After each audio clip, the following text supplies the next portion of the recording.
दोस्तों, इस दुनिया में एक कहावत है कि पैसा ही सब कुछ होता है, लेकिन कहा यह भी जाता है कि पैसा सब कुछ नहीं होता। आज की हमारी घटना कहानी में भी दरअसल कुछ यूं ही हुआ कि एक व्यक्ति ने मात्र चंद पैसों की एवज में रिश्तों को भी ताक पे रख दिया। लेकिन जानकारी जुटाने पर पता ये लगा कि रिश्तों को ताक पर रखा तो जरूर था, लेकिन स्वार्थ की खातिर नहीं, बल्कि मजबूरी में। तो दोस्तों, स्वागत है आप सभी का आज की एक और नई सच्ची घटना कहानी में। मैं हूं आपका अपना सुशील कश्यप हरियाणा से। और आज की जो सनसनीखेज घटना और कहानी को लेकर के मैं आप लोगों के समक्ष आया हूं, वो घटना और कहानी संबंधित है उत्तर प्रदेश से। दोस्तों, उत्तर प्रदेश का एक जिला है फिरोजाबाद, और उसी फिरोजाबाद जिले के अंतर्गत एक ब्लॉक पड़ता है नारकी। दोस्तों, जिला फिरोजाबाद के अंतर्गत नारकी ब्लॉक में राज्य सरकार के सौजन्य से जिला समाज कल्याण अधिकारी के नेतृत्व में सामूहिक विवाह कार्यक्रम का आयोजन होना सुनिश्चित किया गया था। और इस कार्यक्रम में शिरकत करने के लिए प्रदेश स्तर के कई बड़े नेता, यहां तक कि तमाम अधिकारी भी पहुंचे हुए थे। काफी बड़े पंडाल में प्रदेश सदर के कोने कोने से तमाम लोग भी पहुंचे हुए थे। तमाम रिश्तेदार और नज़दीकी लोग भी वहां जुट चुके थे। कहीं न कहीं जो 51 नवविवाहित जोड़े थे, हर किसी के चेहरे पर खुशी थी। हर कोई एक दूसरे से खुशी का इजहार कर रहा था। लेकिन दोस्तों, उन 51 नवविवाहित जोड़ों में एक जोड़ा ऐसा भी था जिसके चेहरे पर खुशी की बजाय डर का साया था। कहीं न कहीं वो जोड़ा उस समय का इंतजार कर रहा था जब वो सामूहिक विवाह कार्यक्रम खत्म हो और वो वहां से रुखसत होकर घर पहुंचे।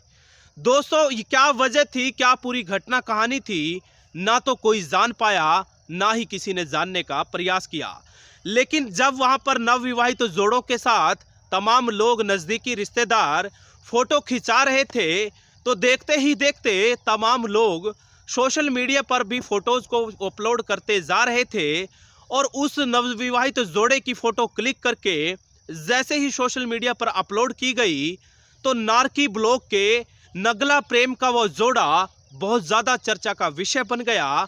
और देखते ही देखते ना केवल फिरोजाबाद बल्कि पूरे प्रदेश के हर गांव, गली, नुक्कड़, चौराहे पर उस बारे में चर्चा होने लगी। और दोस्तों, जब तक कि वो कार्यक्रम समाप्त होता है और वो जोड़ा घर के लिए प्रस्थान करा, तब तक वो पूरे गांव गली में चर्चा का विषय बन चुका था। और जैसे ही वो नवविवाहित जोड़ा अपने घर पहुंचा, तब तक तमाम मीडिया कर्मी उस नगला प्रेम गांव में जुट चुके थे। और उस प्रेमी जोड़े के समक्ष कहीं न कहीं कैमरे सज चुके थे। तमाम तरीके के सवाल जवाब किए जाने लगे। वो नवविवाहित जोड़ा रोते बिलखते बोलता है कि साहब जी, दरअसल हम रिश्ते में कोई पति पत्नी नहीं बल्कि भाई बहन है।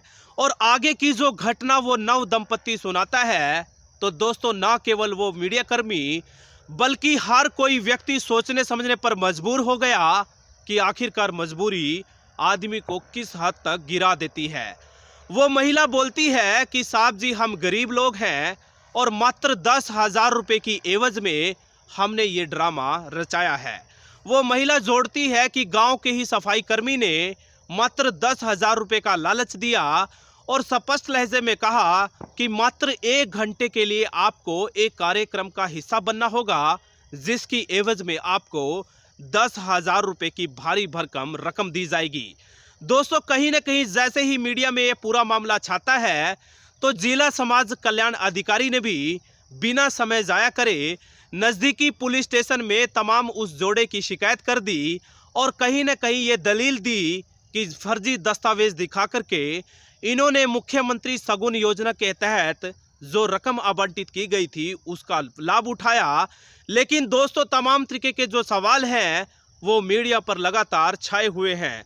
लोग तरह तरह की दलील दे रहे हैं। और एक सवाल जो रह रहकर लोगों के जहन में आ रहा है वो ये है कि कहीं ना कहीं उस नव दंपत्ति का इतना ज़्यादा कसूर नहीं है, या कसूर है तो सारा कसूर नहीं है।